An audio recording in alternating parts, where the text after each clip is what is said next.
I'm a diamond drilling roughneck working nowhere near a town. When I get out, I'll scream and shout hell by the bar around. A diamond drilling roughneck working all year long. It's time to raise your glasses to the diamond driller song.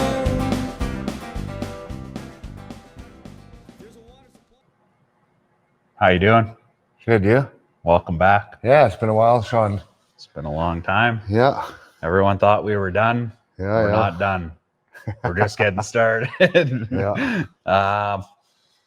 So this is episode 8 of the podcast. We're getting a little more organized here. We're going to be doing one podcast per month minimum. We're collecting sponsors as usual. We're still selling the clothing, all that kind of stuff, but we got a bunch of guests lined up. So once a month you'll be sitting at the drill listening to us while you pull the tube and stuff, hopefully.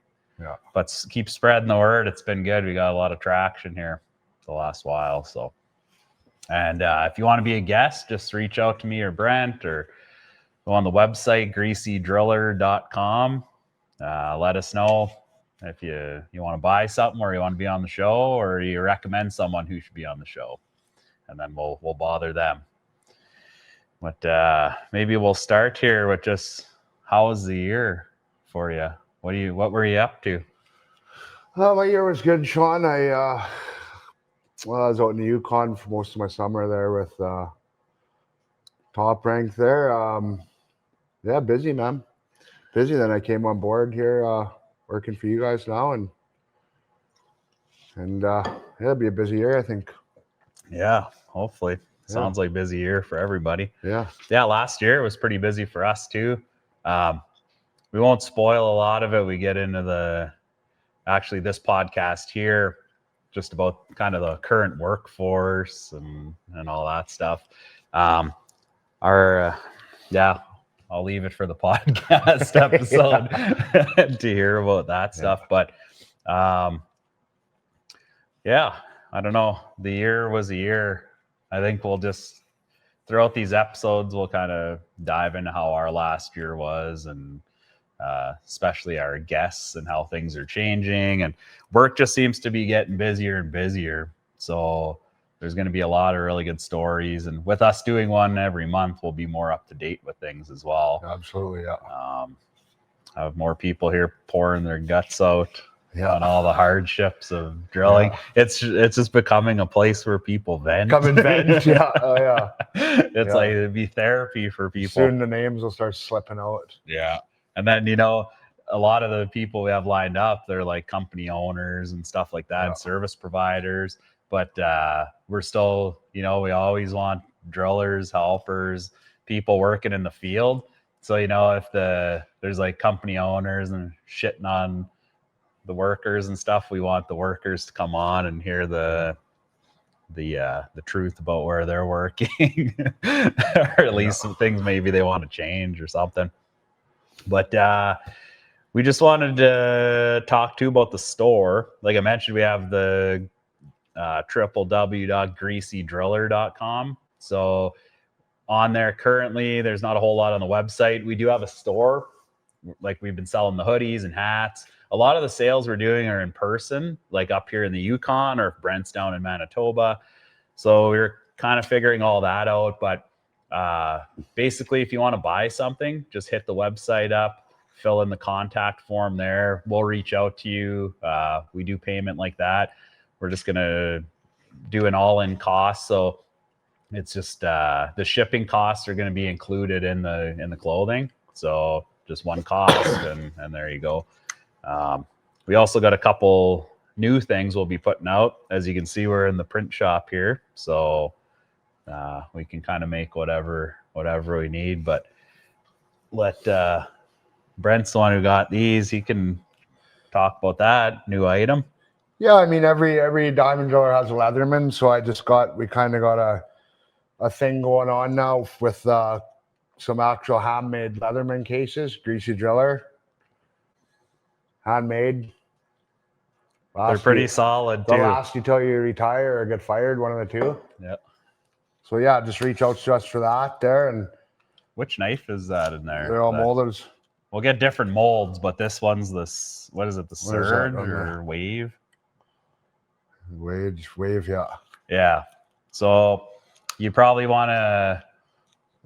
Maybe we'll put it on the site, like which knife is going in there. I think the Surge was the one you had the other day. It's quite beefy. This one's good enough.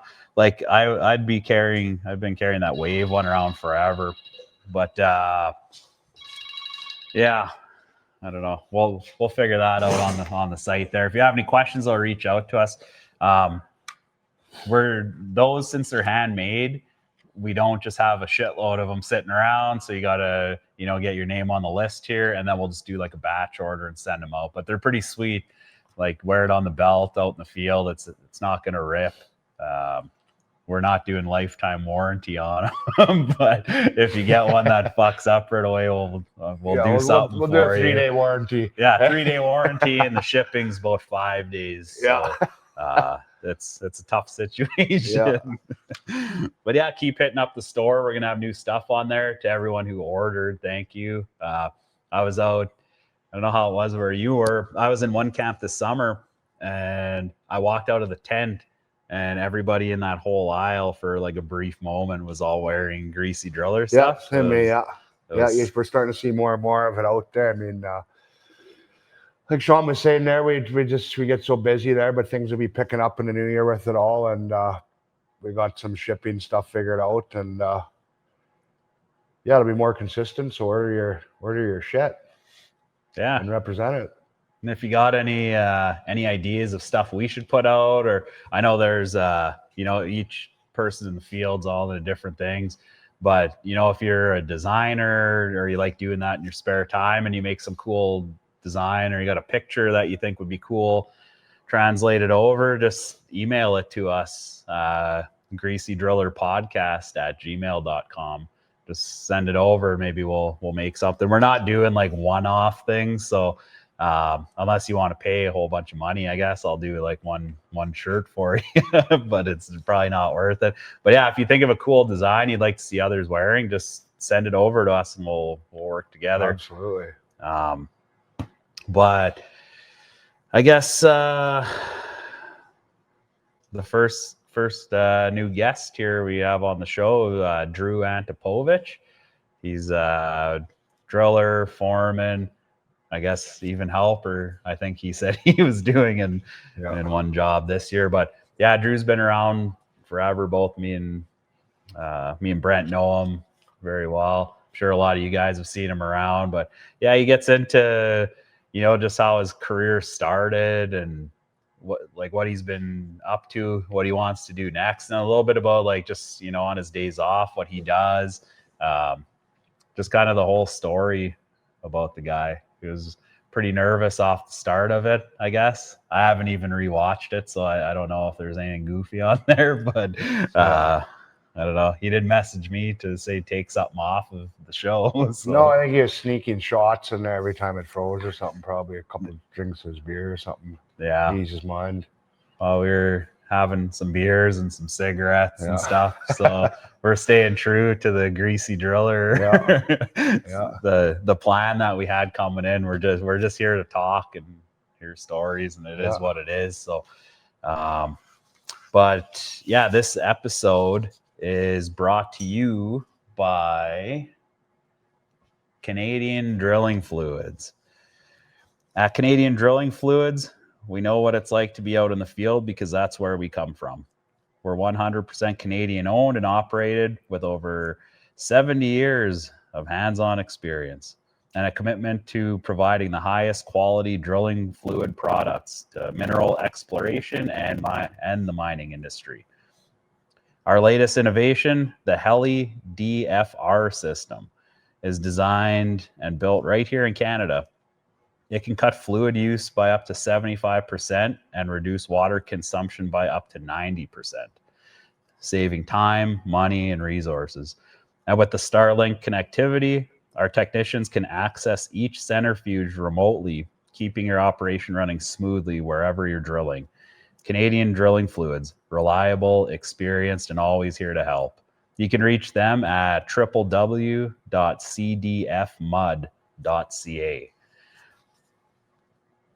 And I have not used one of these ones yet, but the idea of them messing around with them, like while they're sitting in their office or whatever, seems pretty cool. So, yeah, I met some of them at the conferences there. The CDF guys, they're just hell of a guys too. They're good guys to you have a chance to bullshit with them and take it because they're all pretty good group there. And yeah, I guess their mud's good too. What else do I say? yeah, no, we've been using it for a long time. It's coming. The blue pails stuff. are coming. Yeah, it's getting out there. And they got a bunch of info on their website and stuff. So if you're curious, they're somewhat of a newer company. I've seen the products around lots. So we'll have some. We're hoping to have one of them on the show here. Maybe we can hear more about the centrifuge. I'm sure most people, or maybe not most people, though they're not like overly common in the field using centrifuge. But I don't know. It'd be cool to hear more. I'm just wondering how that like back and forth goes while you're out in the field, like freezing your bag off and you're on the phone with like Terry or something. Yeah. And it's like no centrifuge is running wet or something like that, and you're trying to sort it out. It's kind of funny, but that's the thing with the Starlink, right? It brings everybody together. So, but yeah, thank you to CDF for sponsoring the episode. Absolutely. But yeah, we might as well get right into her. Here's Drew Antypovich. Awesome. You're just we're just here to talk to you, see how you're feeling after the long season. Yeah, I don't know. It's probably the same as everybody else, really. It was a long season. It was a tough season, especially in the Yukon and BC, right? Just always is up there. Yeah, man, lots going on. You guys were part of it yourselves with I don't know. Lots of hard times this year. Lots of hard times. I don't know. Lots of hose line. Lots of hose line. Drilled quite a bit of crappy ground up there in Fireweed. Was there all summer. Thought it went pretty well. They offered me a job next year, so I guess that's probably saying something. Did all right. Yeah, I heard they were hard up for guys. Just kidding. Yeah. Yeah. Did you? When did you start this year? Like, did you get an early, like a January, February start or something? Yeah. So started out the year with Helm. Was there in January. Was foreman up in Flin Flon. Did a few months there. So you got a little taste of the winter then right off the hop. Oh yeah, always do, right? Don't really like to sit around either in the winter, right? Like to keep busy, keep working. I don't know why you do that. You're home for 4 days and then you just give her shit again, like relax a bit. Fuck. I can't when you guys call me 4 days later. Yeah, true enough. Fuck. I can't say no. You guys are the same way. I just can't say no. Like, why? Might as well go to work. Yeah. Home's gonna be there when you get back.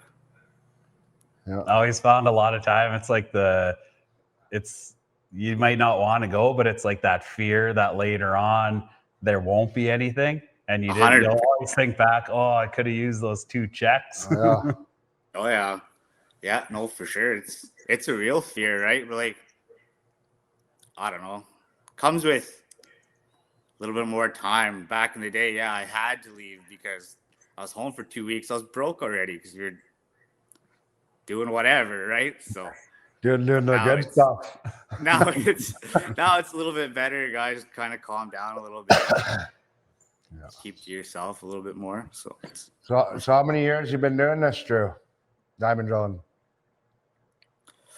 I should have I think I'm going on 15, or I have 15 now. Yeah, right. 18 years old. Dave Voigt called me up. I'd been working for him the summer before, siding and roofing and whatever. And Dave calls me up. And he says, Fucking A. "You're gonna get a phone call in about 20 minutes. Just say yes."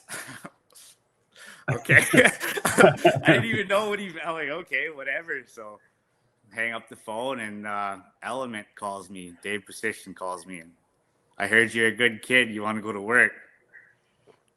Yes. Were you looking to get on the diamond drills at that time, or it was just someone knew you were looking for work?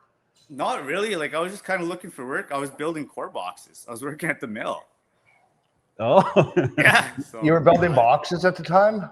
yeah, like that was Oh, one of my sweet. first jobs. I was like 14, maybe the first time I did it. No Went and shit. built core boxes. So, yeah, I don't know. And yeah, so that's how it all started. Went to work for Element, and they said Do you $300 find- a day. I said that's way better than, I think I was making $500 a week or something like that, right? So now when you went drilling, you always try to relate to the guys that you're working with who got experience. You probably said that right off the hop. Like, you're touching that box and you're like, I know how to make these. I've been making yeah, I've been making these since you guys started filling them. Yeah. Yeah. So that was kind of the start, right? And never really looked back. Kind of took one or two little breaks, but other than that, just kind of been going at it pretty steady ever since. How'd Bounced that around. first pitch go? It was tough, man.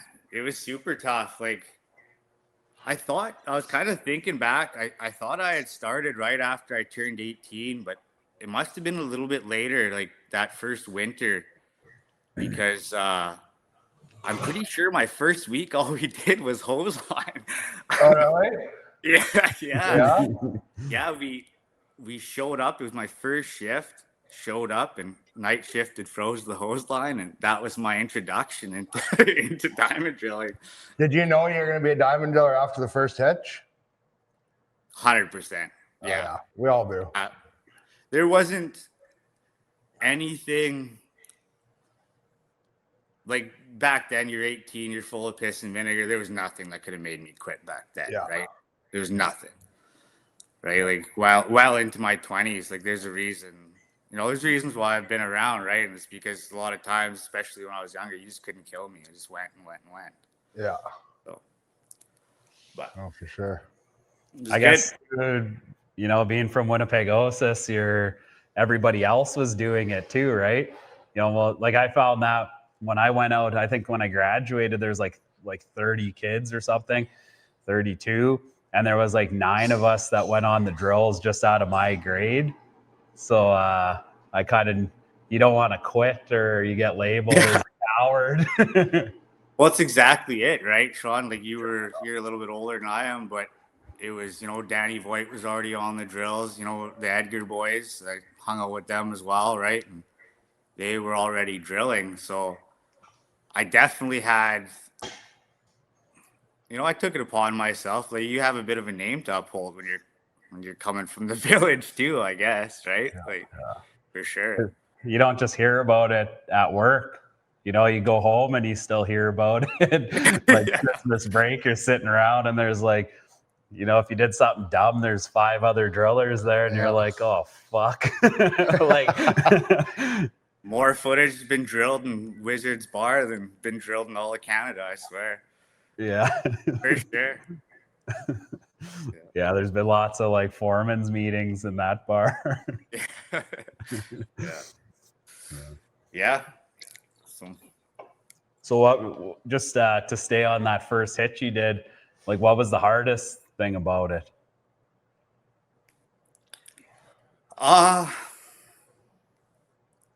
Probably just the fact that I didn't know anything. Like, I hardly knew righty tighty, lefty loosey. You know what I mean? Like, I was green as grass.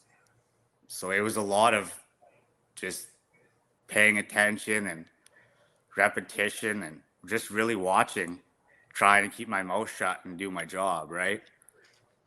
It was, especially, I'm not super confident when I first, you first get in a situation, especially at that age, right? So I was definitely worried about how I was going to do. And yeah, so just kind of tried my hardest to put my head down and keep at her.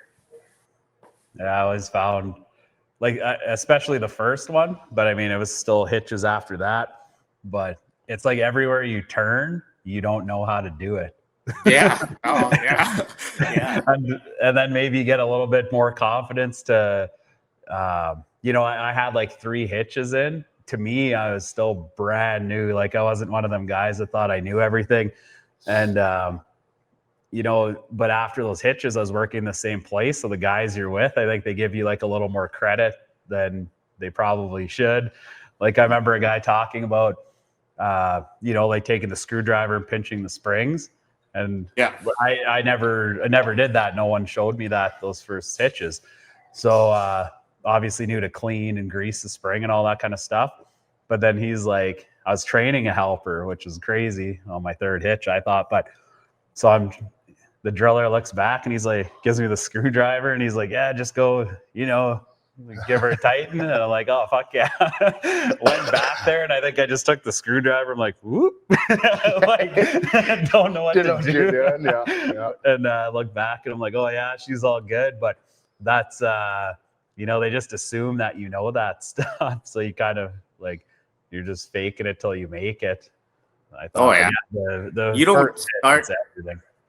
You don't start to like really kind of tie things together for a while. I didn't anyways, like further along, 6 months, a year, I really started to just tie everything together and you started to come up with things on your own, right? Yeah, Like, I think that's like the problem is these days, right? Like you say, 6 months to a year. These days, it's like 1 to 2 months, and you're going drilling. Oh, and they're drillers now. Yeah, I know. They're drillers, right? And they depend on a gauge instead of a visualization of the downhole, right? Yeah. But they play the part. Oh, Some they guys. play. I remember one guy, he got drilling. He just got drilling, and I hope he's probably going to listen to this and fucking who it is. One tour, he was cross shift helper. Then the next tour, he was my driller. And he came in his nice brown Dickies pants and his Dickies black button-up shirt tucked in. And a nice white hard hat with his belt and everything. I'm like, holy crap, here we go, man. Oh, yeah. Here we sure. go. Yeah.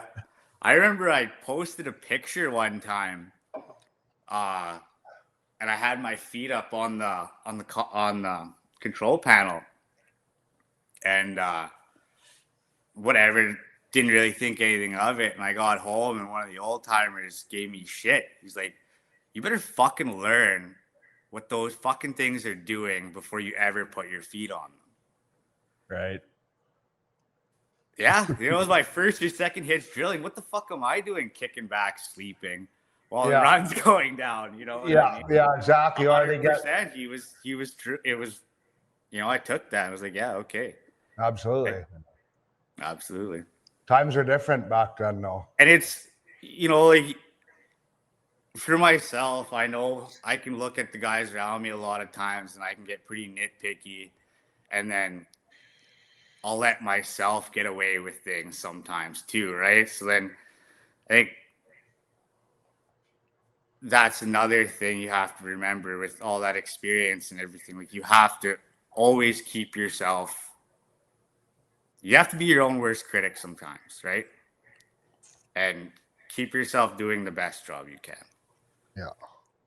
Right? I always think of that, I guess you're kind of saying shortcuts as well, like to know better. Yeah. And yeah, we all make them the odd time they do pay out. But just one that came up lots this year was like busted wire line. And, like the wire line never breaks in between the two Nico presses. Like I've never seen it. It's always like where you've attached it, right? It's rubbing on the shivs, it's rubbing on the rods, everything. Yeah. And when that thing's going down, and it took me a long time to really clue into it. Like, obviously, you got to change them. I knew that, but you're having a good shift, and as it's going down, you're watching it from the wheel, and it goes into the rod, and you're thinking, I should fucking change that. Or I've even had it where it's like actually kind of coming out a bit, like a couple strands. Oh yeah. I'm like, fuck it, I'm a really good driller. That ain't gonna do anything. And it goes, and then it breaks every time. Man. It's only 100%. that one where it's only the one where you think about it. One strand already kind of coming out. It'll do one more. It'll do one more. But it's bowed out. Yeah, and then when it breaks, you're shocked. You look at the helper like, for fuck's sakes, and I fucking knew it. Yeah, he's probably looking at you thinking like, what a jackass. Like, obviously, man. Yeah. Especially you're going for like, getting 45 meters. Like, I really needed that last run. Yeah, for sure. For sure. I was gonna ask you guys, like, what do you guys have a shift that really sticks out in your mind, whether it's like helping or drilling or whatever, that you can say like that just pops into your head? I guess a favorite or a worse one. Well, whatever. Yeah, a favorite, worst one. Yeah. I don't know, mine. Like I don't know. I had some of my good times there where up in the Arctic running fucking 37s or 518. It just brought going back from running an EF all these years to running learning how to run a 37 and doing that. It just gives you the drive back. Or same with like mountain, like out here in the Yukon and drilling for New Age or Top Rank. It just gives you your drive back instead of sitting in a corner drilling a deep hole your whole, you know what I mean? Stick rock in Manitoba. And I don't know. It's just all a good experience in my book. There's not really no ones I can actually remember. There's a lot of shit shows that I won't bring up, but like I think probably one of I'd like to say like my first shift drilling. You grab the controls, you're like, I'm the fucking man. And I ended up drilling just because they got hurt, and I was the most experienced guy. So they're like, they didn't even ask. They're just like, oh, I'll go out.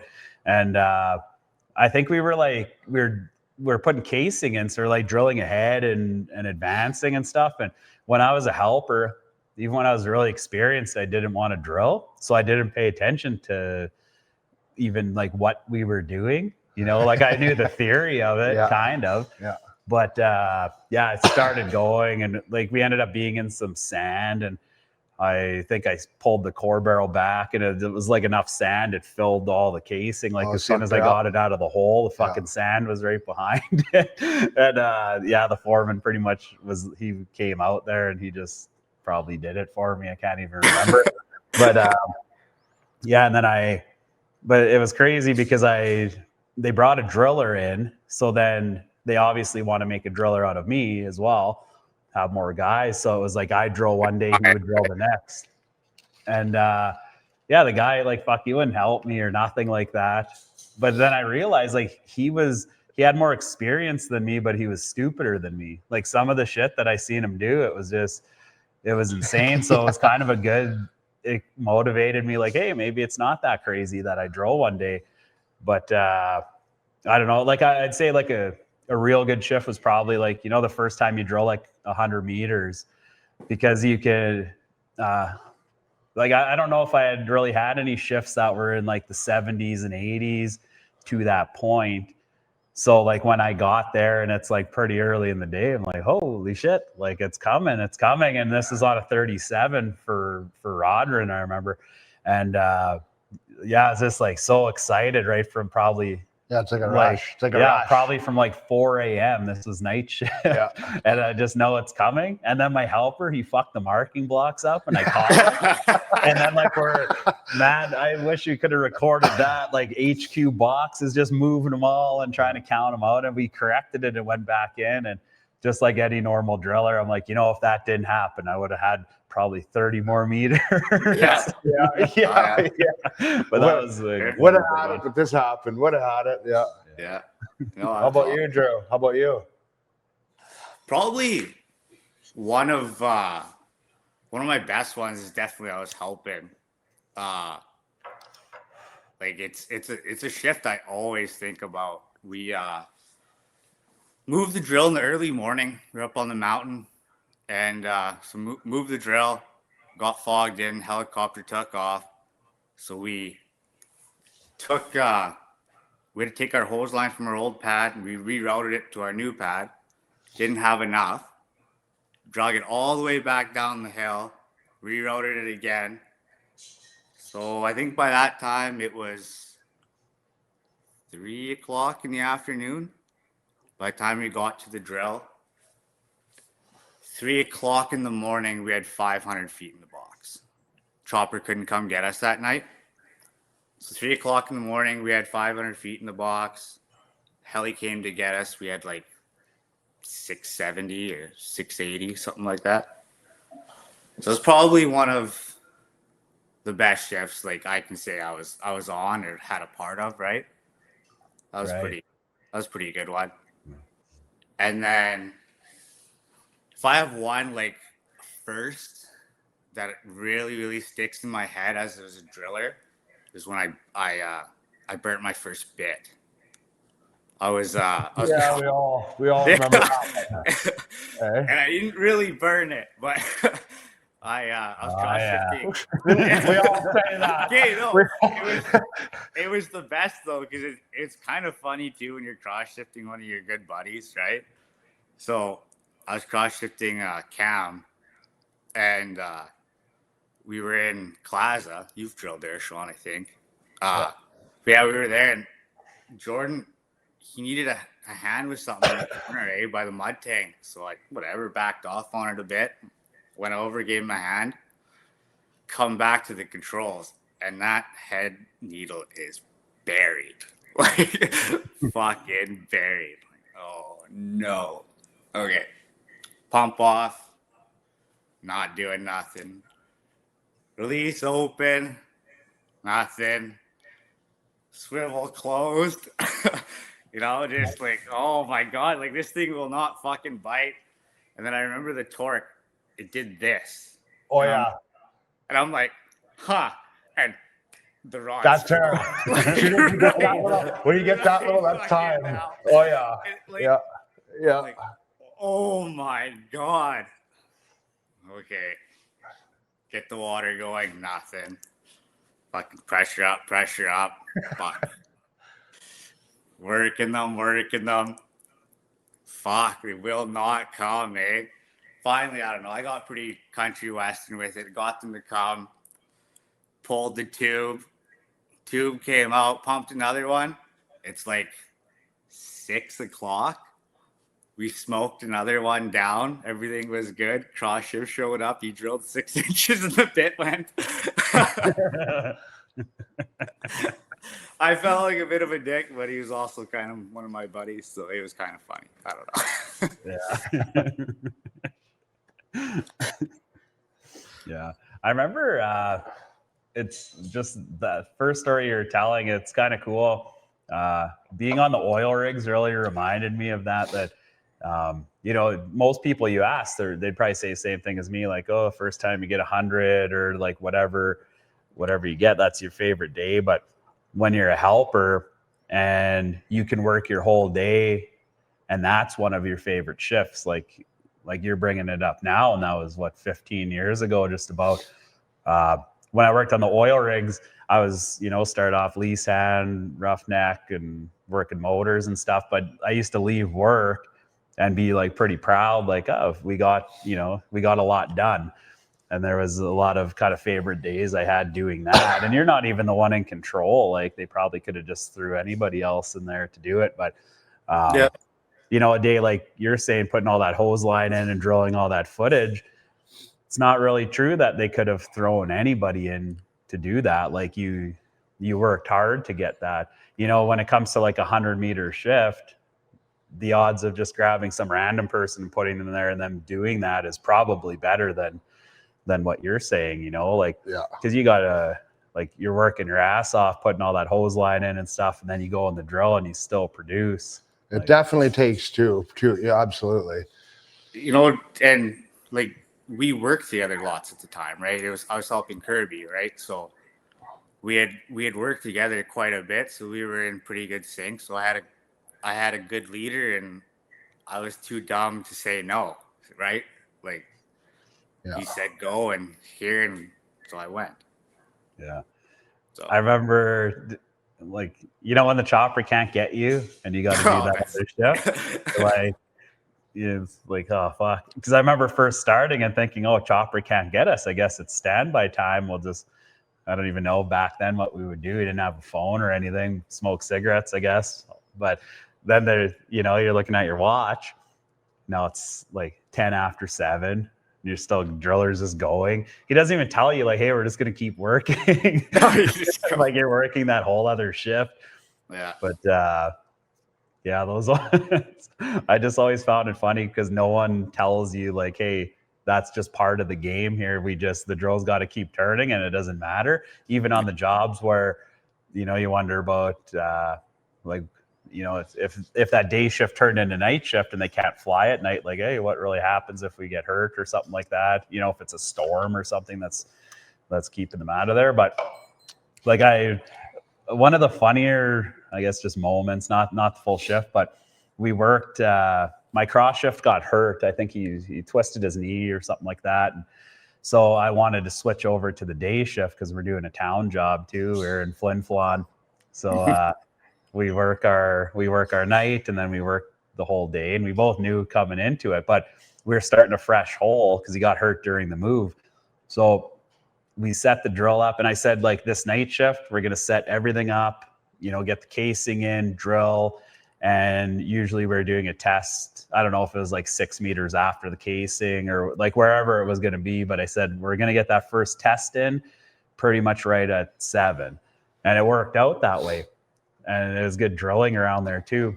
So we're on this 37. We're drilling BQ, and we're like, yeah, it just started hammering down. And I was like, we're gonna get like the 100-meter shift or whatever, because no one had got that yet. And so we're working all day. I think it was Ryan Fairbrother was helping me actually, and we're cranking them down. I don't know what time it was, but we had like, I don't know if we had 90 or right close to it, but like guaranteed we were getting 100. And this was one of those, it was a 37 with the hoist where it had like the grooves in it like that to coil the cable. Yeah. And what I didn't know about those ones, unless it's just that one drill, but if you obviously don't want it to like double wrap going for the big shift, like who gives a fuck? And it got to the end and it double wrapped and the cable got caught like inside basically like the big gear that's in there. It jammed in there. So I went to hoist and it just wouldn't hoist. It's jammed. So this is kind of a little trick, I guess, if you do something stupid like me. But I went behind, I grabbed all the cable and I wrapped it under the wire line on the gear jammer. So when I would use the hoist, it's pulling down and probably almost fucking the wire line up. But anyways, it snapped the cable out of there all as well, but the cable had a bunch of frays on it. And I don't know, obviously we weren't that deep, but it's still not really safe to be using that thing. Like it was quite beat up, but we had these stands out because the bit had went. That's why we're in that scenario. So I'm looking at them and I'm like, well, fuck it. I guess we're hand bombing them in now. Like just lift the 20s up and catch them with the shotgun. Yeah. And we did a few of them. And I remember Ryan looks over because he don't care if we get 100. Like, why would you? And we were getting shit for bonus anyways. More of a pride thing. And we started dropping these rods. And then we took a break or something, but he looked at me and I was like, all right, let's get back at her. And he says, like, man, we've been working for 24 hours just about, and you want to start hand bombing 20s? And I liked them too. I guess, I don't know, I must have felt bad or something, and I just said, oh, fuck it. And we just took a break there. We didn't have another cable or anything. But yeah, that one really stuck out to me. Like a funny moment where a guy's like, "Are you fucking kidding? Who cares about this shit?" Yeah. How did you mention how long did you drill before you kind of got that triple digit number? For me, actually, it was my second hitch drilling, so I probably had 5 weeks in or something, and Yeah, it was just the property, like where I started. We were drilling under the lake in this camp for Roger, and it was just shitty going. It was a brand new job for us, so we figured out, you need bentonite, and started doing really good. We had these 2 gear jammers, and one experienced guy. He got the first 100-meter shift, I think, and then I don't know. I did my hitch there, and I would say it did okay for drilling like really shitty ground with H on a gear jammer. Went home for like a week, came back, and then the drill ended up right by camp. And it was just, my stepdad told me in that same camp, he said, "Oh, under the lake is shit." But he's like, "You get anywhere back in the bush or whatever, it's good going." And fuck, was he right? I don't know what we got. Like, it wasn't much over 100, but enough to beat that guy. And I definitely walked around like, yeah. Like, but it felt good. Like, I knew I was drilling forever. Like I said, on an older episode, I knew pretty quick. But and the weird thing too, that guy was mad that I drilled that. Like the other driller who had the record. Yeah, it's funny. And his helper came over, and I respected both those guys. They'd been around a long time. Helper's like, "Oh, hey, good job," and whatever. And the other guy, he didn't even talk to me for a while. It was strange. Yeah. What about you? No, it was a while. Like I chased even 90 for quite a while because we started drilling at Patterson Lake, so it was all deep casings, right? Like your top of the hole was 200 meters sometimes. So there really wasn't a top of the hole there. There was one hole where I hit 90 meters of casing.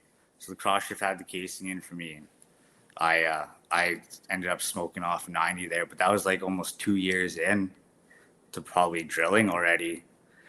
And then didn't really start pumping out footage until kind of left Saskatchewan, went into the Yukon, and I spent 4, 5, 6 years after that kind of there, just screwing around BC, Yukon, right? Manitoba a little bit. So until you got the 100, you were probably talking in feet all the time, eh? Yeah, for sure. Make it sound good, yeah. No, it was a while. But. So when you got the 100, like what time of the shift did it click in? Like, oh, this is the one. It didn't really, because that wasn't really the one I was chasing. Like, nobody wants to drill 100. Everybody wants to drill 400. Everybody wants to drill 120, right? Yeah, it's like when you drill 66, 72 sounds better. And when you drill fucking 72, you know what I mean? Yeah. And so on, right? Exactly. You don't want to, right? 100 meters didn't. The 100 meter didn't really mean much to me. The 90 did. Getting 90, I felt pretty good finally, right? Because that's a good shift to kind of benchmark from. But yeah, the 120 is what I wanted, and even that one I chased forever. Yeah. Just didn't get it. Like, I'd move and drill 100, or just not get it, right? Yeah. But what about you, Brent? Still haven't got her. Chasing 60. Chasing 60. Yeah. No, I don't know. Mine was probably, honestly, like 6, 7 months into my drilling career. I don't know. I remember it was at Trillium Gold Mines outside of Red Lake. I remember getting it, but yeah, same thing. Obviously, you guys amped up. You're in the 90s, and it's 3 o'clock, and it's just everything just goes good throughout the day. You know what I mean? Everything goes good, smooth, and you get it. And obviously, it was big for me when I got mine there, but I didn't get it right away. When I first got drilling, I took my time, got used to shit, got comfortable, and you get faster, right? Yeah. I remember Mike in there old Mike, we were actually last summer for use for New Age there in Cranbrook, and you just like I noticed cross shifting the old timers, you kind of just you don't smoke them, but you just keep up to them. You just go their pace, right? And then I remember it was the end of my shift, and I had this big chair. He had this big king chair, like it said King Mike on it or something, made out of wood, eh? I put it outside, right? Because I don't sit on this. You sit drilling, you're standing up, whatever. I don't sit on the fucking chair trying not to. I forgot about it, and he texted me. I got back to hotel there, and he said, Brent, you're probably the best cross shift I had in 20 years, but don't you ever put my fucking chair outside again. I said, okay, sorry, Mike. Fuck. And I remember just cleaning all them old guys. You just want to make them happy. You just getting all the cracks of the drills and everything, and just make it clean for them, set everything up nice. I still do it for them. Yeah. They always still find that thing you shit There's the always bed something. on. Them fuckers, they're never happy, but No, for sure. For sure. Right on. So, where'd all your money go? the first few that you were working.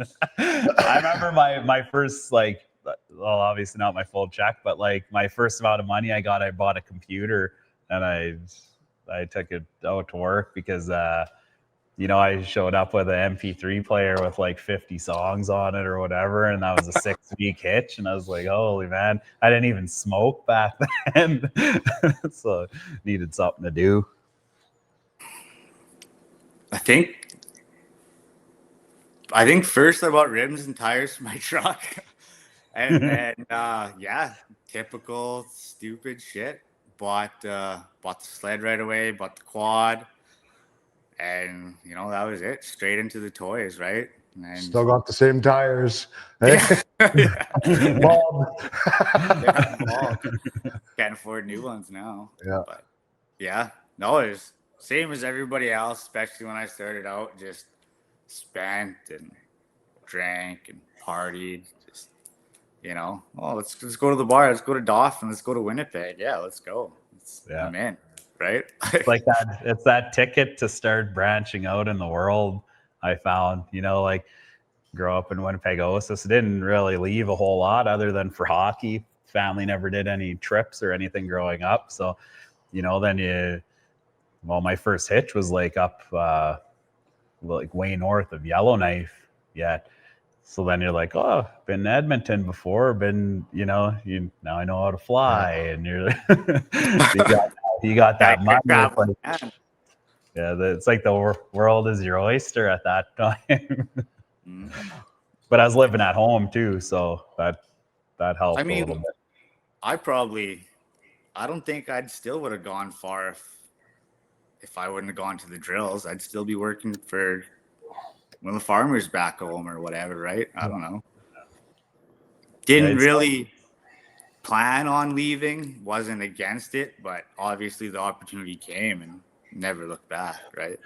It's just it's crazy, like what the industry can give a guy too, right? Like you said before, he didn't know righty tighty, lefty loosey, and I don't know. For me, it kind of did too. Like I twisted wrenches when I was a kid, but it obviously showed a guy kind of how to be a man in a lot of ways. So, a guy really learns to appreciate it, right? Like what has the industry gave you that you really appreciate? I think just this to be honest with you, a real sense of being independent. Yeah. Right? Real sense of being independent. Like I don't need a roommate. I don't, need to have a partner. I don't, need any of that stuff. And it's given me a sense of responsibility as well. Like I don't know. I don't feel like as a teenager, definitely in my young years, was I very responsible or dependable. But I think I am now, right? And it's just kind of, a job like this definitely helps you shape into that kind of person, especially if you want any kind of responsibility, right? Like, I always thought being foreman was cool, but didn't really know if that was anything I wanted to do. And then after the first time I kind of got it, I'm like, wow, okay, right? And so you need to level up, especially when you go to, something like that as well, right? This would be the point where it'd be funny to have like a security camera where we could control it, and like we're just saying, yeah, I'm pretty responsible, and we turn it around, your house is just fucked up. There's holes in the walls. There's holes in the walls, eh? A fucking dirt bike in your fucking living room all ripped apart.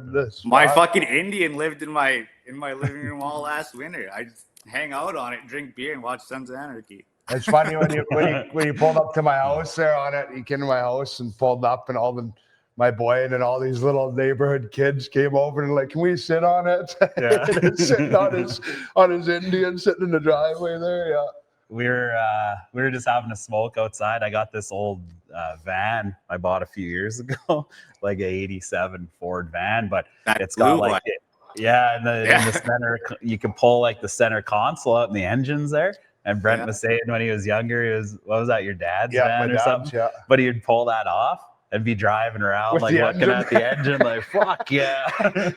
Hey, the air filter's right there and shit. Yeah. That's awesome. Yeah. Right on. Yeah. So how many different kinds of drills have you run, Drew? A few. I guess like all the normal ones, right? That everybody else has been on the A5. I've probably ran every variation of multi-power. Did you start on a gear jammer that first hitch when you're with Element, or they have that 75? Yeah. So worked on the gear jammers. Actually, most of my helping was on gear jammers. Like most of the time I helped was all with like Element, Sear, Fracco, and it was all gear jammers. How many years you put helping? Almost 3, 2.5, 3, something like that. Yeah. Okay. Yeah. Mm-hmm. Yeah. I remember that jump. I started on the gear jammers too, and I think I switched over to like a LF90 or something. Yeah. After that, but we had we had a 20-foot C-can in the back, or a 10-foot. I think it's 10-foot stroke on those, or pretty close to it. So we had a rod screwed in 20s. We're using a 10-foot tube though. But I remember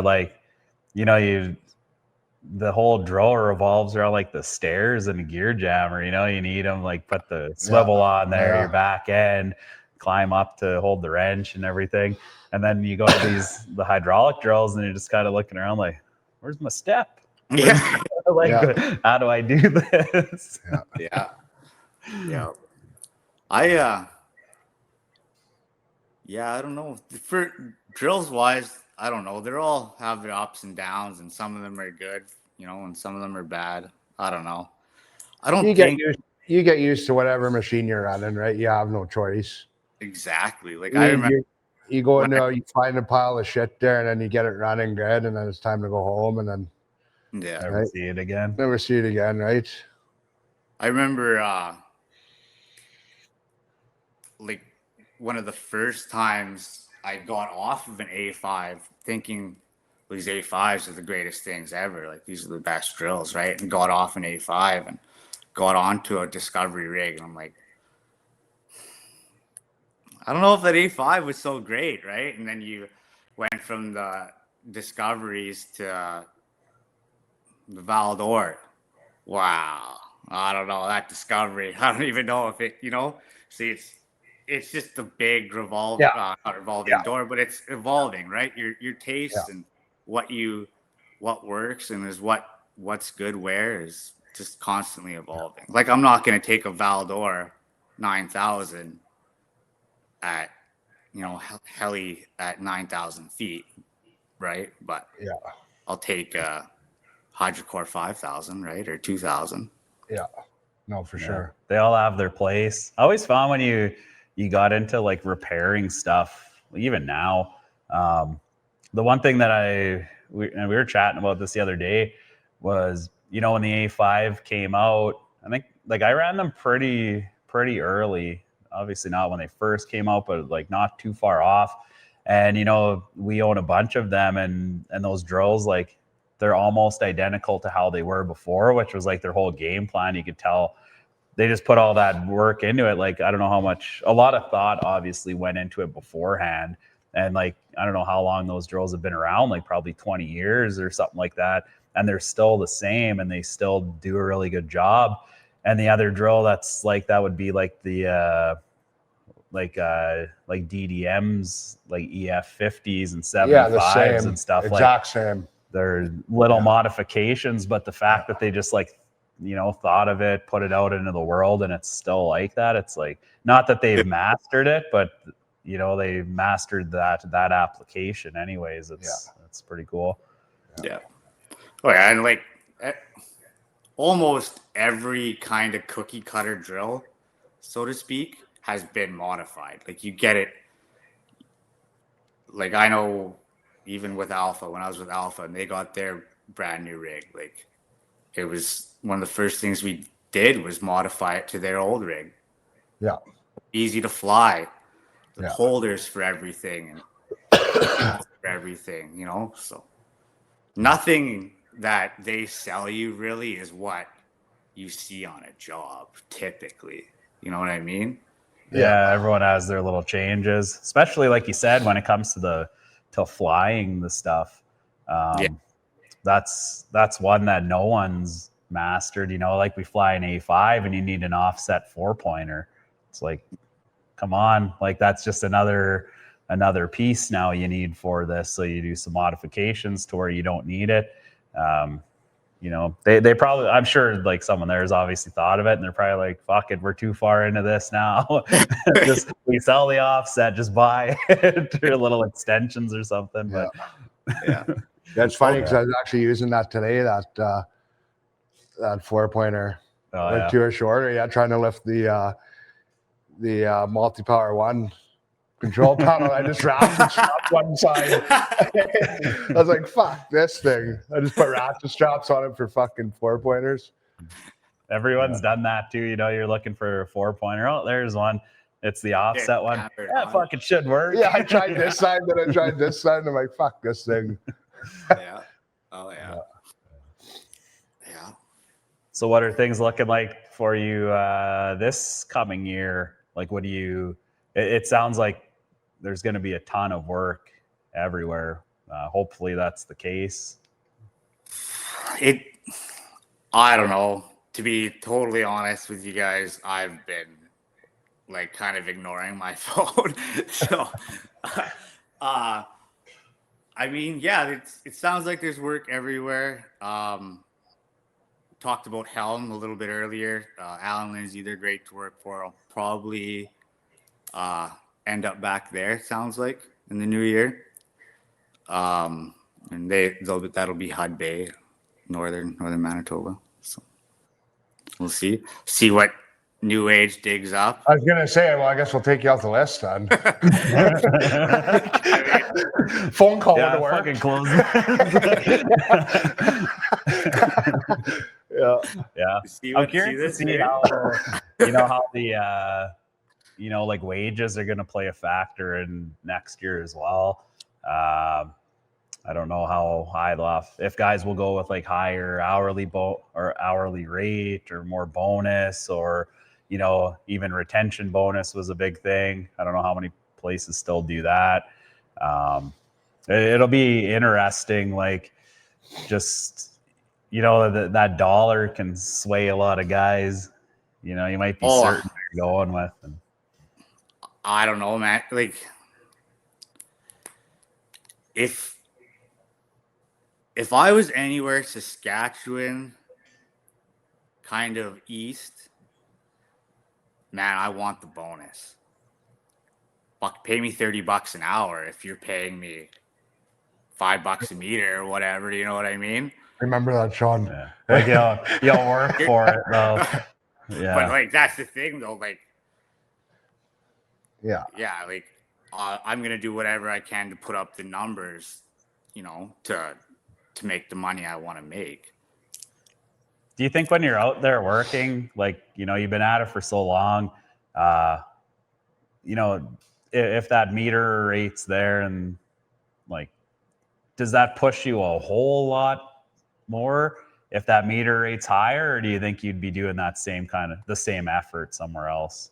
I put in the same effort. It doesn't really matter to me. Like, man, like I say this all the time. I go out and I shoot for not zero. That's it. If I come in with 3 fucking meters, hey man, there were some shifts this summer where 3 fucking meters was a really good shift.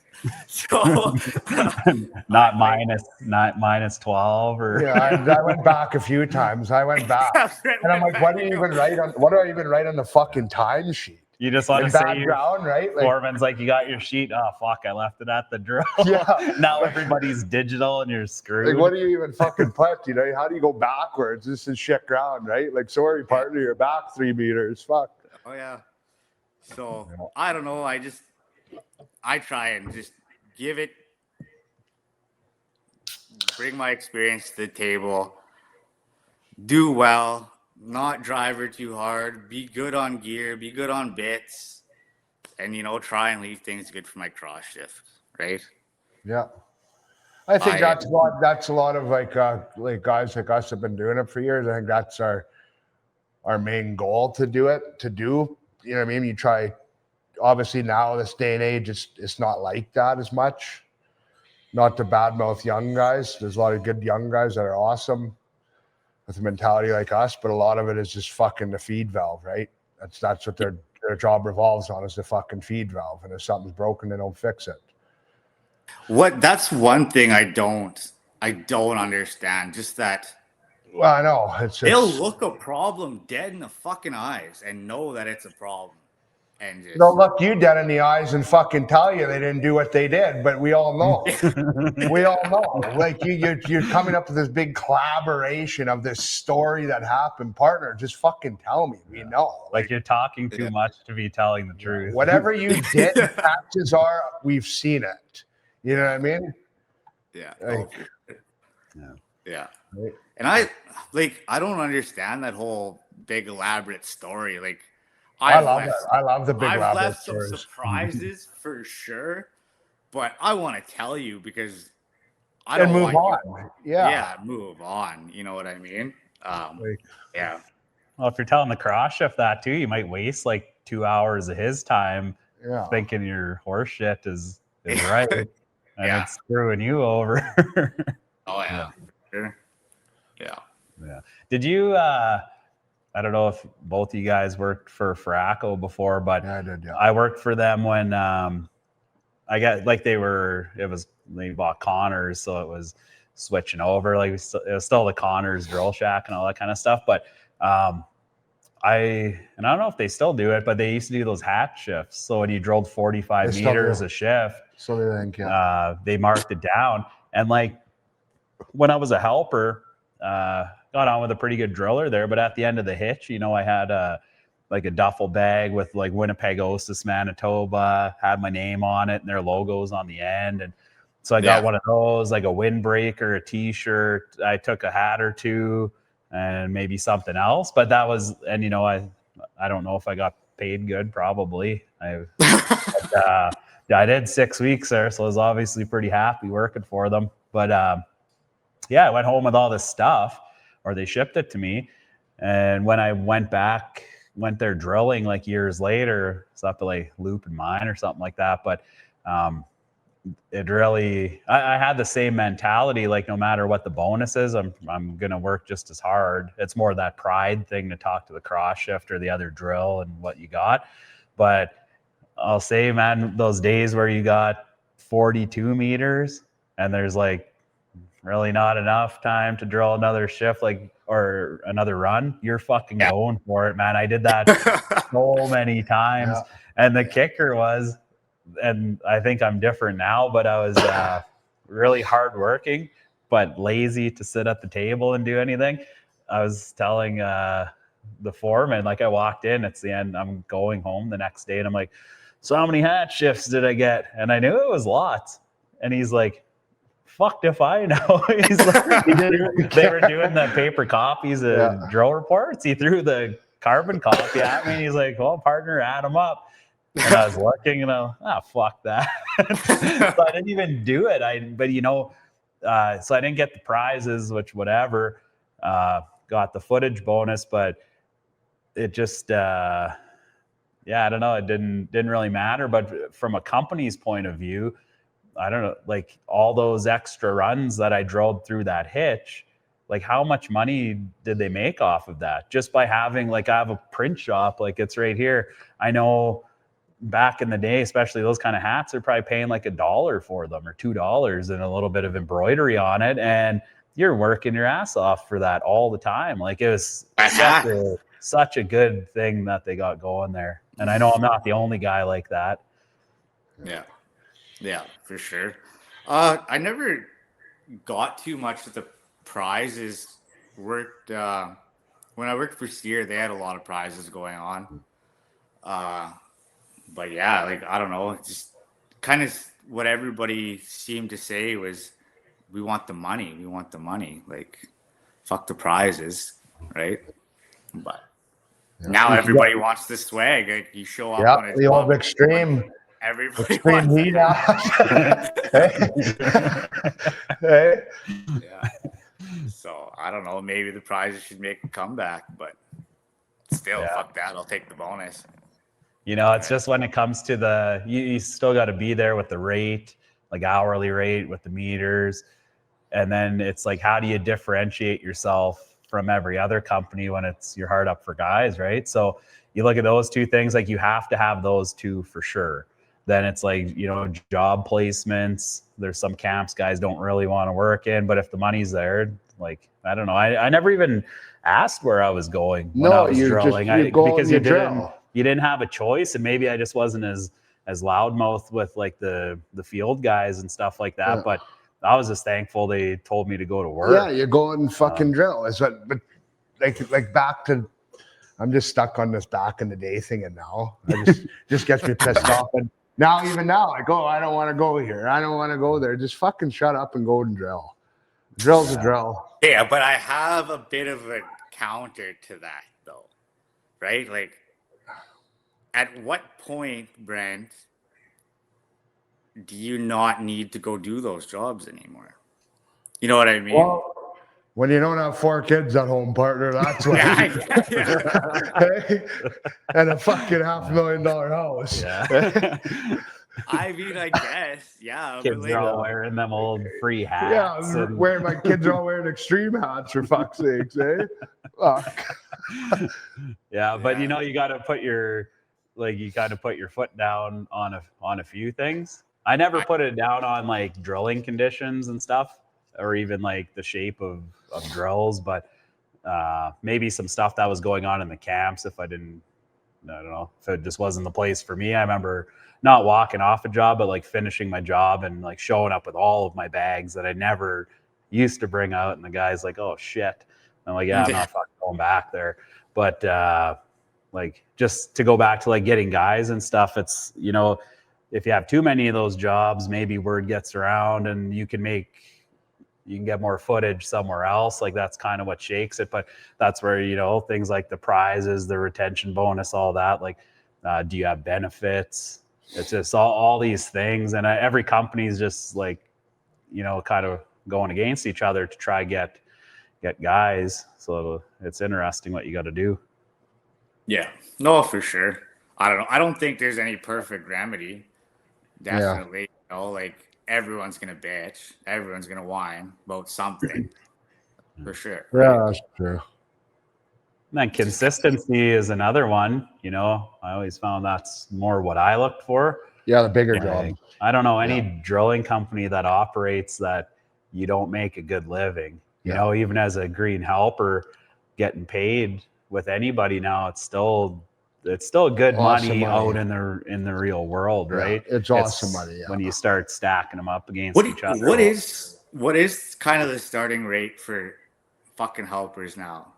I think like I know some companies 29, but you're not there. Maybe there's some that I don't know about, but they're usually in the 29 to 35 an hour. That's crazy. Down Newfoundland, it's probably like 18 for a driller and 16 for a helper. But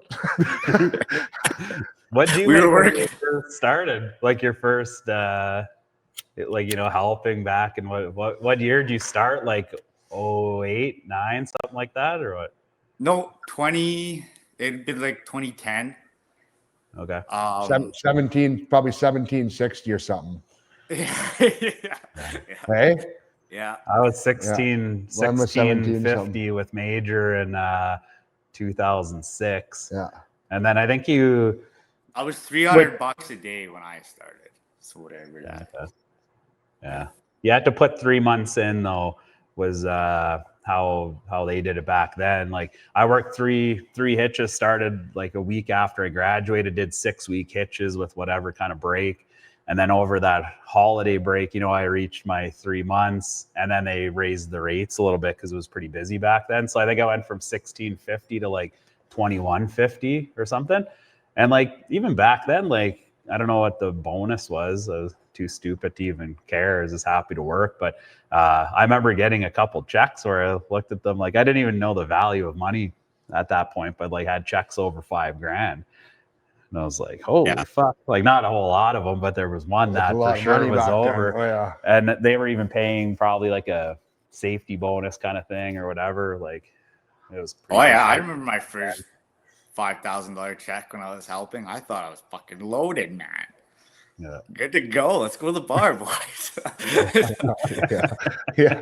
Then you go back to work, not even affording cigarettes. Yeah, you're too dumb to up your bank limit. You want to party and you go to use your card and don't want to spit any more money out. Oh, I got to call the fucking bank. yeah, that's right. Then you up that limit and you don't. Uh-oh. $200 is plenty for the night. Yeah.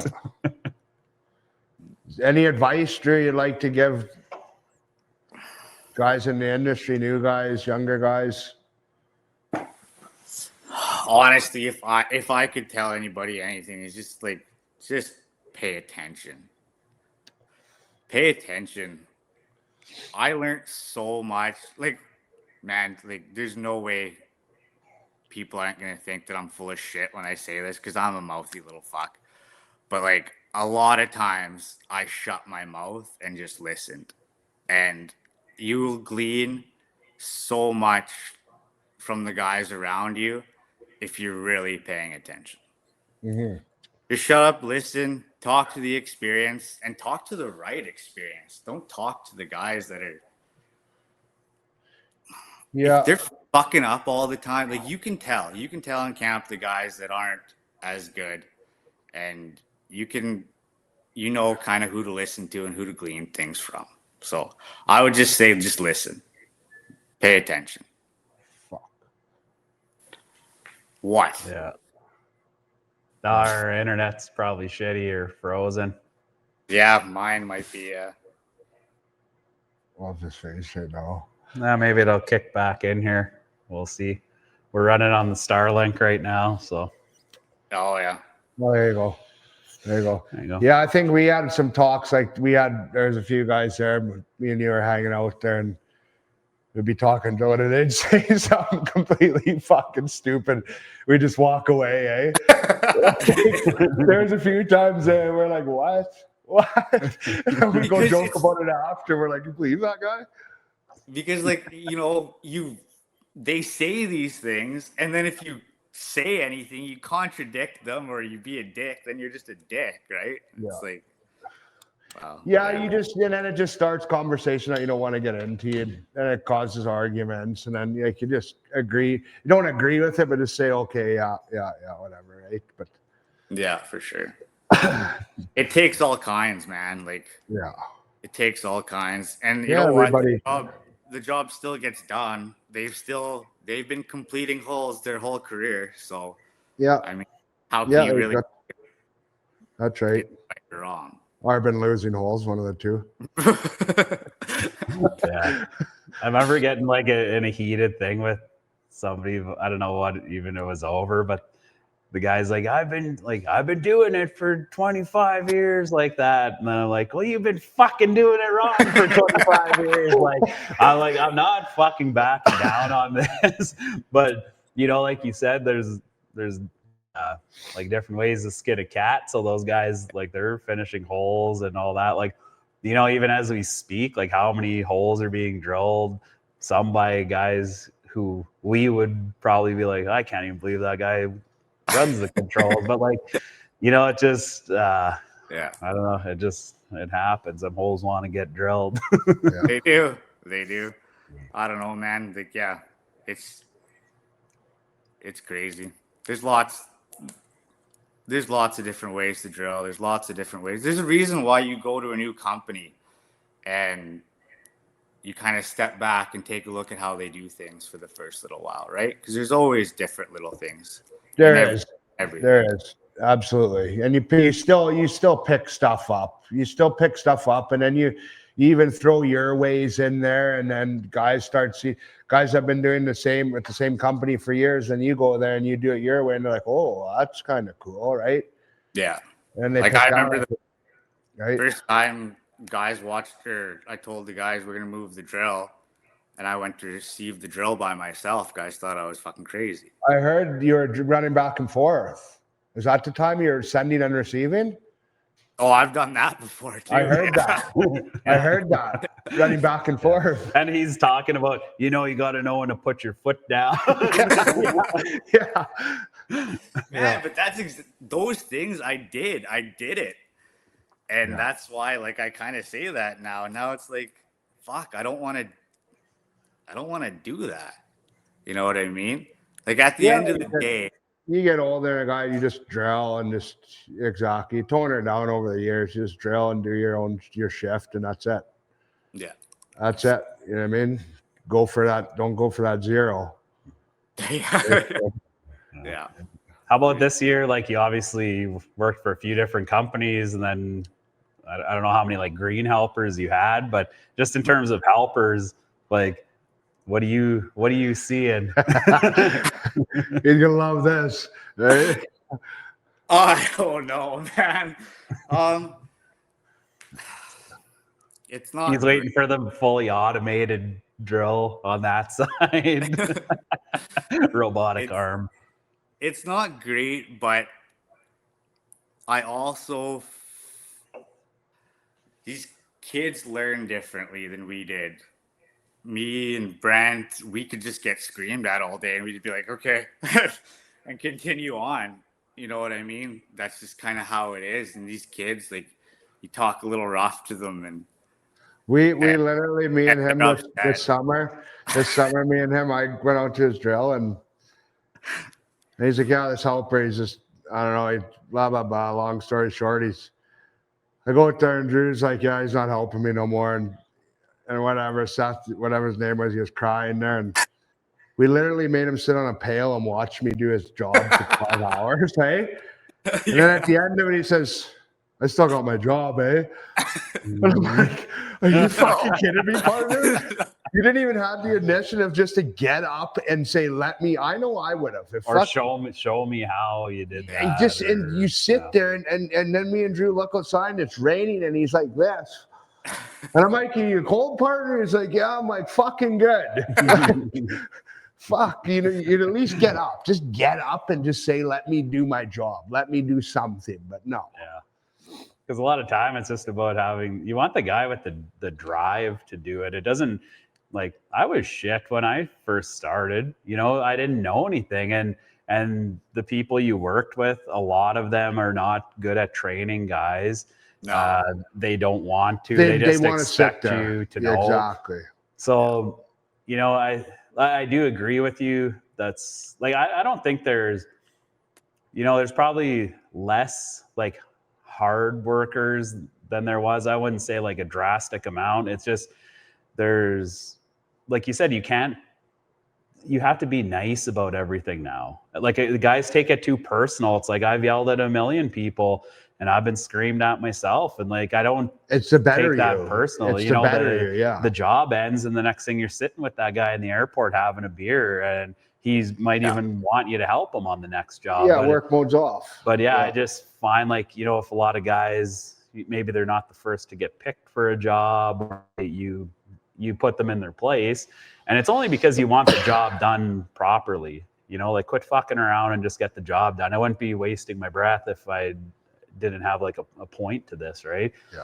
But yeah, I don't know. It's just like I think there's a lot of people that don't. You do need to shut up. You just need to sit back and watch and work hard. So I think that's all really missing. It's like the entitlement, though, sometimes that they have. Like, right. Get off your phone. Oh, whoa. Oh, don't say that. How would I break your finger off now? Like, I know. Partner, I know the worst thing I ever did was Starlings at the fucking drill. I need to go back to two-way radio. Yeah. That was like I've taken the internet away from helpers. Or you're like you're FaceTiming your wife at 3 a.m. What the fuck is she doing up anyhow? Checking. It's 3 a.m. There was one guy would literally, we would be in the van riding back to camp, and he'd face them the whole time, but they wouldn't say a word. And they'd just sit there like what the fuck? You know what I mean? I bet though, like shit on them all the time. We've had it where drillers called in, and we got to coordinate like putting a password on the Starlink and stuff like that. Which it's crazy, you got to do that. But I often wonder too, the driller out there, like, did you actually confront that guy about being on his phone though? Or are you just watching them and you're complaining, like, Probably. calling into me? Probably. Which that's a thing. Maybe when I was a driller, I think I'd jump in there and grab the wrenches and help out and stuff like that. But I don't think I was as like mean or whatever until I was a foreman, because then you really get fed up. Like now you got two crews of guys that maybe aren't doing things up to your expectations. Yeah. But I don't know, there's people who will type something like, oh, that guy's a dickhead or whatever on this podcast, or probably people that I got pissed off at and yelled at before. But like, I wonder now. Oh, yeah, I'm not reading. If we say the helpers, yeah, well, you say if the helpers are kind of softer now, like, are the drillers softer? Oh, yeah. I would say yeah. And there's a time to, but they're worried about confrontation too, because then the helper's gonna be mad, and it's a difficult one to navigate. So when you get some good guys, you just fucking want to hold on to them. Yeah. I don't know. Like, so here's another thing. Like, I guess maybe this is kind of difficult for me to say. Like, Sean, I've been friends with you for a long time. Brent, me and you got kind of become friends. Like, why the fuck does everybody have to be buddies all the time? You don't. You work mode. You put work mode on. Work mode's on. Work mode's on. Yeah. After work, Brent, you can. After work, right? Go ahead, Drew. Brent is one of the hardest guys I've ever worked with, but one of the best dudes after work. He is like straight work up. mode. It's work mode, right, Drew? We all know that's us kind of guys. We can do it. We can do it, but it's these days. It's a fine line. Like, yeah. Well, you said you worked with buddies that you've known for a long time, and I've had family that I'm, either in charge of or working with. Best friends. I remember putting the chuck together on this is a whole other story, but we got this fucking B20 head from a company, and we put it on the drill. We just turned the key. It didn't even start yet, but it's got oil pressure in the chuck, and it's just pissing out. Like, it just came from the shop. So it's already on the drill. We have no equipment here either. So anyways, we put it to a 90, and that's how we took it apart. It was just the seal was bent over, flipped it back, put it together, and it worked all right. But it's hard to do on a 90 because you got all them fucking springs in there. So, Oh yeah. So, like a little tip if anyone's doing that, but I just grabbed like a tube of grease and I put the whole spring in there and shoved it up, and that's how it kind of held them, so you don't have to hold every one. But anyways, remember putting the plate over top of it, and it's like, it's hard to, it's binding on one side, and I needed a hammer just to tap it. So I'm holding this fucking thing, and it's one of my best friends beside me. And I'm like, I need a hammer. And he can't find it, and he's looking around, and I just couldn't hold it anymore. And I fucking dropped it, and all the springs all over the ground and whatever. And I just lost it, like freaking out. And, but you're yelling at someone you knew your whole life. And like, we still talk. Like, we're not, he probably laughed at me after, like, holy shit, man, like, calm down. But, right after that, it's like, it's just work. Yeah. And I don't know, like, people are more worried about being friends now rather than being a good worker first. Cause that's how I think you build better friends like that. If you're a solid dude, like you're both working hard at the same job, you connect with that. Yeah. And it's just, can you put everything else aside? Yeah, 100%. I worked with a lot of, I actually don't know if I did work with a lot of buddies. I think I became buddies with a lot of guys I worked with. You know what I mean? Like, that was more so it. Like, it was like mine and Brent's first shift together. There's a lot of blood, sweat, and tears already. Like, our first shift, we busted our asses together, and at the end of it, we kind of were like, okay, this guy knows what he's doing. You know what I mean? Like, we're good. Still won't leave my wallet out in front of him. I don't know him that good, but I bring smokes around. Or my fucking smokes. But I'll get on. But if he says, let's go get on the helicopter and go to work, I'm going. Yeah. You know what I mean? So it's good. Yeah. You must have met some of them guys too, where at the job, like, you become best friends, and then you see him in like the airport, or you spend a night partying with them, and then you're like, just changes your whole opinion of the guy. Oh yeah, I'm sure I've been that guy a couple of times. Some people are watching, fucking idiots. Oh yeah, for sure. Yeah, you sit back and you start going through the list of helpers you had, and you're like, none of these fuckers talk to me anymore. Yeah. So, right on. was there any just in this last year, like, any like new like drills or tooling or anything new that came out that kind of caught your attention? Not that I used. I think one of the coolest things maybe I saw is at the conference last year. I saw Ep.8's tap, their releasable tap or whatever they have. I heard about that. Yeah. That's about one of the only things I've heard of in the industry that kind of I wanted to try. Tapping just always seems to be just a pain in the box, right? Your spear tab never wants to hold, but you want to be able to rotate, especially if they're stuck, right? So, but they're really, really stuck. So I'm going to throw in the bone tab now, but all I can do is pull, right? So I think it could be, game changer in shitty ground, right? For sure. Is that the one, like, you use water pressure to bring the, I believe, ears out or whatever? Yeah. Okay. What about, did you run that Top Ranks new drill? What is that? The HD. Yeah. I put all the first scratches and dings and bangs and everything you can imagine in it. So yeah, it was great. Good drill. There's a couple little things about it that weren't fun. Definitely not a helper drill. It's hard on the helpers. Like, just in terms of like ergonomics, like how high so the head high, is? Because it's got like manipulator and all that kind of stuff. Sounds pretty nice. It's meant to use a hoist cable. Yeah, it's meant cable. It's meant to use either your hoist cable or use the rod handler for everything.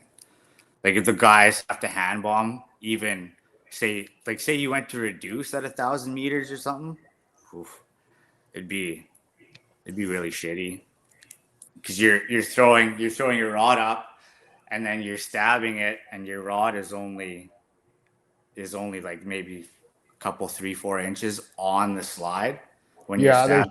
And you're leaving your rod, like as the driller, I'd leave my rod up like a foot above the head, and the help in the head be quite high. Oh, yeah. Like you mean because the female end would fall below the slide kind of thing? Like you're Yeah. It needs like a slide that runs with the head. Yeah. You know what I mean?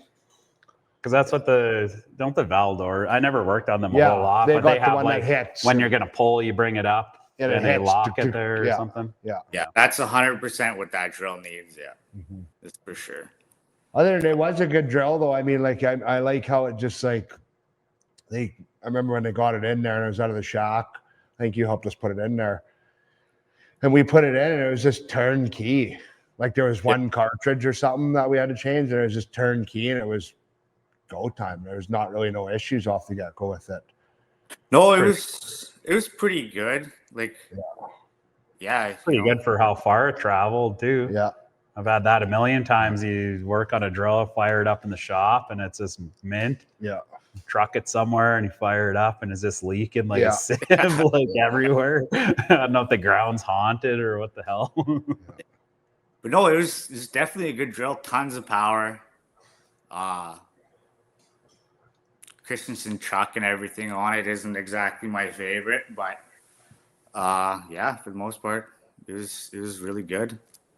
The shack is super cool. Like everything's been thought of. You know what I mean? Oh, you're freezing again. There's just such a space. Still frozen. No, oh, you're back. We didn't catch none of that.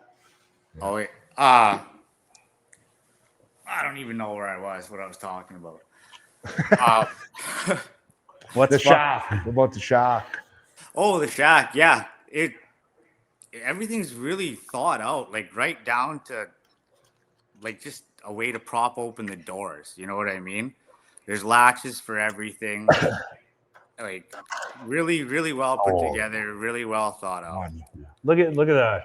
That's fucking Ron. Like, oh no. Well, it's like how much mechanic in the shop. He has 3 lighters. He gives me every dead one. Yeah. I think I told that story when I was on a drill with as a helper working with this old guy, and he's like had this Leatherman and he gave it to me. And I was like, fuck, the guy must really like me. Like I was working hard for him. He gives me that thing and he broke the knife off it. I never had a Leatherman before, so I was carrying it around. Just like, love that. Oh shit, yeah. Yeah. That's awesome. Use your knife, Sean? No knife on this one. Yeah, I probably took it home or took the grinder and just made like a little shank with it. And what about you, Sean? What's new with you guys? Lots. It's funny, like at least in the position I'm in now, and I'm sure everyone who's been doing my job or most guys before always thought like if they had a drilling background, you finally. I said it before on an episode. Every job I wanted, like obviously you want more money, but it was I want to be able to make change. Like I'm a driller working for everybody. But you go to the container to grab parts, it's a disaster. You don't have what you need. So it's like, I want to be the foreman now. I can make it easier for the guys. Hopefully I did that over the years for people, but then you did operations and stuff. And I still think that way. We've moved into, which a lot of companies have, like digital timesheets and inventory and stuff like that. That's like I find a big change. Like at least with our company, I think our drills are great. We put all the money we need to into them. Good variation of equipment, but it's all those like kind of behind the scene things that can make guys' life easier. Everybody has them now, but even getting a Starlink, I'm sure there was a lot of companies that were behind the game on that as well. But you go out of your way, you get the Starlink, you invest in them. now you invest, instead of you guys filling out timesheets, like paper ones and stuff. We're not doing that. We do the digital inventory as well, like on projects, which is something a lot of places don't do. But, and then, main focus is like really trying to figure out what appeals to get guys to, not just to fill seats, but for guys that want to work for you and like stick around, like make it, everyone says, oh, we're like a family. I don't know about that, but don't have to pay my family to be around me. But like, making it a place where you're proud to, throw on your extreme hat and wear it around, and just really want to stick around. Yeah. Right on. No, for sure. No, it's gonna, like I said earlier, it's just gonna be the battle of, who can kind of give the most to the guys, but also it's not enough to just fill the chair. You need to produce. You need to be a solid guy. I think we've done a pretty good job of trimming the fat, even in a year where every guy you meet, you just want him to work with you. But we want to give a lot and expect a lot back. And I think you're going to get the best guys like that. But yeah. Mm-hmm. I should have just said, what's new is the podcast. We're doing this. We're doing that. We're selling these shirts. Get them while they're fresh. Yeah. Buy your extreme heaters. Yeah. Yeah. Apparently Brent's got a side gig here. Didn't know about. Yeah. I work with a little bald guy there. Yeah. Well, I guess like a good way to kind of end things though is you, like for yourself, you're still working for a few different companies. Like, what do you want to see moving forward? Like, it's going to be busy year. Kind of have your pick of the litter really for what companies you want to work for. Like yourself, what's the most important things to you with a company? Man, I don't know. Like, I think there's a lot of different answers to that. You can answer that question so many different ways. It depends on just how you're feeling at the time. Like right now, I'm thinking, well, I just want time off. I don't really care. So whatever. But also, just like longevity wise, I would like to get on with a company that just has work year round. Put me to work in the summer, give me a couple hitches through the winter, and I'm good. But what I'm really thinking, well, you guys know yourself, it's summer is your only real busy time, and then you're just kind of scraping around after, right? So it's, I don't know, like I don't have a great answer like what's gonna get me or keep me around anywhere, because there's just so many different variables. Like I would never have left Helm, to be honest with you, if it wasn't for all the fires this spring. I really had no intentions of leaving them, right? Yeah. Mm-hmm. But then all the fires happened, and I think they were shut down up north for 2 months for sure, if not more. And I just couldn't wait for that, right? But so then went work for Top Rank, and leaving Top Rank at the end of the year had such a great experience. I was like, well, maybe I'll just wait for these guys, right? So there's just a ton of different things that always just kind of float through your head when you're thinking about what you're going to do for work and where you're going to go next. And, like you said before, everyone, not just you really, like everyone expects, if they're going to pay you big money, you better produce, right? Mm-hmm. And you're going to produce the best where you're happiest. So it's just, you got to find the right atmosphere. You're going to find where you're going to be happy. Yeah, you could get paid top dollar, and I know that's how I would. You could get paid top dollar and just hate it, and that's not a spot for you. You know what I mean? You want to drill and be happy and love your crew and your guys you're around, right? You want to, and that's what makes it. That's what makes your job fun and diamond drilling, right? Yeah. It's not all about the paycheck. Top Rank was awesome, really, because like it was all guys I knew. Yeah. Right, all those young guys there kind of grew up around them, and we've known each other for years. So it was a lot of fun this year, actually, kind of being there. Right, Yeah. a lot of fun, like more fun than I'd had in a long time. Yeah. So, but is that where I'm going to go next year? Well, who knows? I don't know if I want to, sit up there and pull tubes for 6 inches at 900 meters. You know what I mean? Like, is that what I want to do? Well, maybe, but maybe not. Yeah. Yeah. Well, it sounds like for sure. And I'd say most guys are like that too.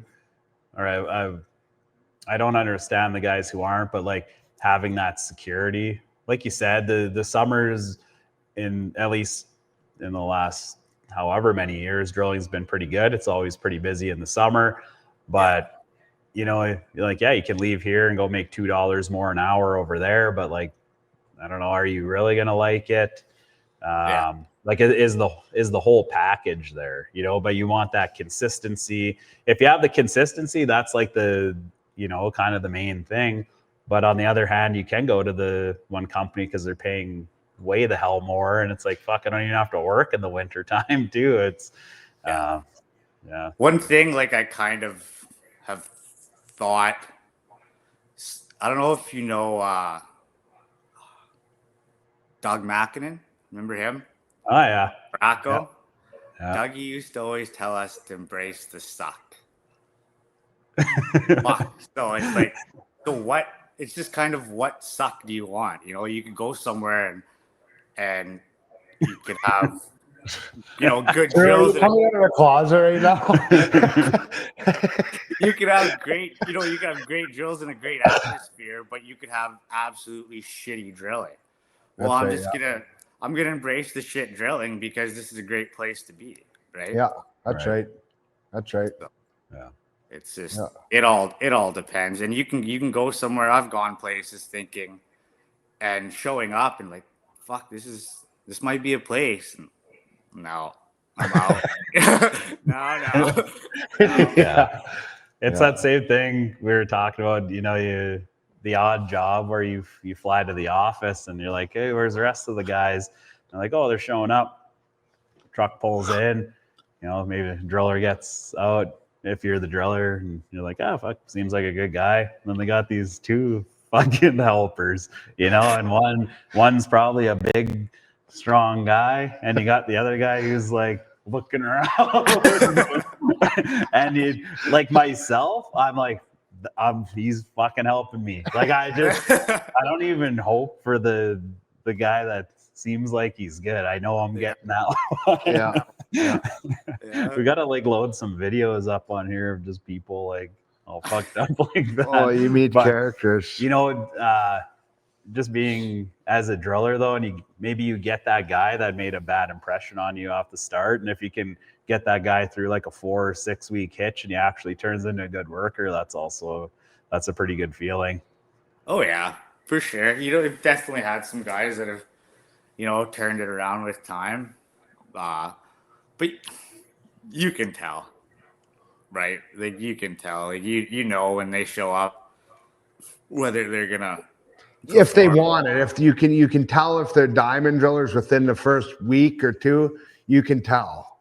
Yeah. You can tell, and you can tell who's there for a paycheck, and you can tell who's a diamond driller. And then you could just, I can visualize some of my helpers I had. I still visualize them when I'm like 60 and they're like my foreman and I'm back drilling or something. That's what I visualize. And I'm like, fuck, remember I met you? Remember you're my helper back in 20 years ago or 30 years ago, right? Like now you're my boss or president of a company or something, right? Like, some guys surprise you, the route they take. You haven't seen a guy for 5-10 years, and then you find out, oh, he's been running some big outfit or has his own drills. But it's funny you say that about like moving back. because we were like a few weeks ago, we were moving this drill, and there was like 2 hours where me and him, we didn't even talk. Like, you know, he's fucking with the pump, and I was setting the drill up. And I remember, you know, like when after you do a drill move, usually it's like the driller's doing this, helper's doing this, but you meet together to string the wire line up or to do like and something it was like the that. fastest. It was like 45 minutes. It was the fastest drill move you ever seen. But we're just on it. We were, you know, we did the wire line, ran it up the tower and whatever, and bring it down. And he fucked off to do something. I was crimping it on the overshot, and in my head, I was thinking, fucking good thing I know how to do this still, because you never know, I might be doing it for a living. That's the worst. The worst thing that happens is you always can go back drilling. Yeah, I mean, we all know how to do it. That's just right. It does. Yeah, it's you. Well, me and Brent talked about this. Like, it doesn't. Oh, we're losing you again here. No. Gotta let the computer warm up. Oh, there you go. There you go. There you go. You're back. Yeah, me and Brent had talked about this a little bit. Like, sometimes it doesn't hurt going back and taking that other position, taking a look at things again, right? Like, guys are so determined all the time that they get that status and they're above everything. You know what I mean? Yeah. Like, this winter, I helped and drilled and was foreman all in the same hitch. Yep. Oh yeah, it's good. It's good to go back. A diamond driller is a diamond driller. I don't give a fuck how long you've been on the drills. If you're active, if you're an active foreman or an active driller or whatever, there should be no reason why you really can't step into most positions. You can. You can. Absolutely. Like, I was helping last year. I remember, you know, you go out there to be the foreman, and then vice president, vice president here. And then I, you know, went out and whatever, running the job for a little bit, and something happens. The driller and the helper button heads. Helper quits, so we go out there, and like, even when I was a foreman, though, I never grabbed the sticks. I'm like, no, like, you're the driller. That's why they're paying you, and I'll do the grunt work. But I remember doing it, and I'm just like, fuck me, man. Like, I don't know. I could go back drilling. I don't know if I can go back helping. But the same thing, latch the tube wrench on. Like, good thing I know that. Yeah, I might, you know, I'm one. Flick it on there once, yeah. Like most people, you're one job away from being homeless, really. You know, if you didn't have that job, what would you be doing? So it's always good to have options. Yeah, for sure. But yeah, we could probably wrap her up there. I think with some insightful stuff there. I'm always curious about like people's opinion of the workforce, because I always try to think about when I first started. I bet the guys like 20 years ago, if they had a podcast, they'd be saying the same shit. Like, you know, talking about me trying to, you know, work in the basket the first time or size a pipe wrench, and like, holy shit. Oh, like, for sure. I guarantee while the boys were sitting in the fucking dry every night getting drunk, they were just bitching about me. Oh, fucking, like for sure. 100%. I don't think I was all that great. Not for a while anyways, right? But you just kind of, man, you powered through. Don't quit. Any publicity is good publicity, eh? You just you're memorable. That's right. Yeah. Yeah. But thanks a lot, Drew. Thanks for coming on, buddy. Eh? Yeah. Thanks, boys. Thanks for having me. It was an experience. Yeah. But I guess that's her, eh? No more words of wisdom. Nothing. No, nothing. One more. Give us one more word for the young guys here. What do you got? What about? Here's a good one. We were talking about doing like little segments on the show and having, you know, depending who's there, but like maybe a like trick of, I don't know, not trick of the week, but like trick of the show. Anyways, like what, just something at the drill that you learned, that not that you're the only person in the world doing it, but that you find a lot of others don't know. Like just anything, whether it's like repair or just prepping a site or something like that?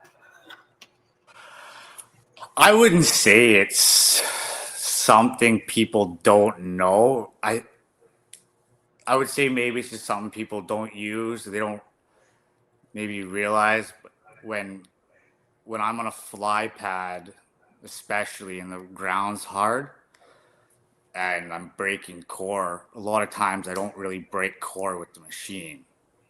I'll pull back until my water pressure comes up. I let my water pressure come up. I hit my release and it breaks the core. Yeah. The jar breaks the core. The pads we're on are very good. Like, I mean, no, there's no way on earth we're ever gonna dump one of these pads off the mountain. But it's just one of those things, right? If you're in something super, super hard, you're yarding down. I mean, I broke timbers on a pad. It was for other reasons, but Yeah. you know, yeah. I always think back to when it just comes to drill pads. I remember Kirby one time, hole went dry right at the end of a run or whatever. The tube ended up airmailing down, and he was just telling me the story. But like, I walked in for the night shift and kind of dealing with some stuff, and he's like, yeah, of course. He's like, a bunch of investors flew out to the drill while this was all going down, and he told me he just like turned his head and he looked at all of them and he's like, you're gonna want to get off the pad, things are gonna get crazy. And he was saying like he's damn near pulling the pad down the mountain. It was fucking pretty funny. Oh yeah, for sure. I don't know, I had some pretty wild experiences with some of them pads, right? But yeah, you got to get it done, right? Yeah. Well, one of our next episodes, actually, we're getting a pad building company to come on. Be pretty interested in all that stuff. Like, I spent most of my time like Manitoba, Ontario, Saskatchewan and stuff starting off, and then up in the territory. So we never had pad builders. And then my first jobs in like BC and the Yukon, I think one of the first ones was in BC for like Platinum or something. And I remember like flying to the site and looking at this pad, like, I don't know how fucking tall it was on the offside. And I just, couldn't believe it. And like, luckily we were drilling into the mountain, so we weren't dealing with like, 15 feet of pipe before you even tag into the ground. Just hanging there. But yeah, definitely. Yeah. Drilled a couple of those pads, like the real high ones away from the mountain, but not too many. It's a little bit of a different game for sure. Yeah. Yeah. Well, that was a pretty good one. I really put you on the spot there. I think in the future we should be like prepping a couple questions, at least the ones like that. Yeah. I thought you were going to say something about like, when you're bringing the vodka into camp, you put it in the Coke bottle and some food coloring, something like that. No. Those days are, I wouldn't say they're super far behind me, but they're fucking way behind me now, Fuck that. Yeah, you probably got a bottle on the table there. No, I drink beer, man. Yeah, he's like Landman, where he's like, yeah, I don't drink, and he's drinking the Michelob. Hey, no. Yeah, light beers, that's not drinking. Yeah. All right, buddy. Okay, partner. Well, that was a good one. Thanks for joining the show. Yeah, right on, guys. Thanks very much. Buddy. I'm a diamond drilling roughneck working nowhere near a town. When